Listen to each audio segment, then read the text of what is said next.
ألا قبح الجهل ماذا يفعل بأهله؟ الجاهل عدو نفسه. فأفق وتعلم دينك، واستمع كلام ربك، واستمع سنة نبيك صلى الله عليه وسلم، وتدبر. وعليك بالسلف الصالحين الذين كانوا فرسانا للتوحيد، رهبانا في الليل في العبادة وكانوا فرسانا للتوحيد. عمر رضي الله عنه عندما سمع هذا الحديث من حلف بغير الله فقد أشرك ماذا قال؟ فما حلفت بعدها آثرا ولا ذاكرا حتى أخبر عن غيري لا أقول. رضي الله عن عمر، كيف لا، وهو الذي أمسك الحجر الأسود قال والله إنك حجر لا تنفع ولا تضر، ولولا أني رأيت رسول الله يقبلك ما قبلتك. شوف الاتباع، ديننا دين اتباع. لولا أني رأيت رسول الله يقبلك ما قبلتك. حجر الأسود ورد في الحديث صححه الألباني أنه كان أنصع من الثلج، يقوت من يواقيت الجنة. مقام إبراهيم الحجر الأسود. ما الذي سوده؟ خطايا ابن آدم، وأعظم الخطايا الشرك بالله رب العالمين.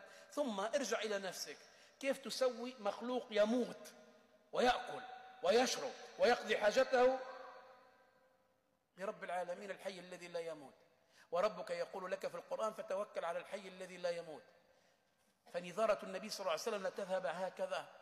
وأنذرهم يوم الحسرة إذ قضي الأمر. وربك في قاف ماذا قال لك؟ لقد كنت في غفلة من هذا فأفق. أفق من الغفلة يا أخي المسلم. أفق، قد دنا الوقت الذي ليس بعده سوى جنة أو حر نار تضرموا. أفق فيا ساهيا في غمرة الجهل والهوى، صريع الأمان عن قريب ستقدم. ابن القيم ذاك الإمام الرباني لو لم يقل لابن تيمية إلا هذا التلميذ لكفى. وعليك بكتبه تفهم القرآن والإسلام مصفا كما قال ذلك الألباني وغيره من أهل العلم. ماذا يقول في ميميته أو نونيته؟ يقول فيا ساهيا في غمرة الجهل والهوى، صريع الأمان عن قريب ستقدم. عن قريب ستقدم أي الجنة أو النار. قد دنا الوقت الذي ليس بعده سوى جنة أو حر نار تضرم.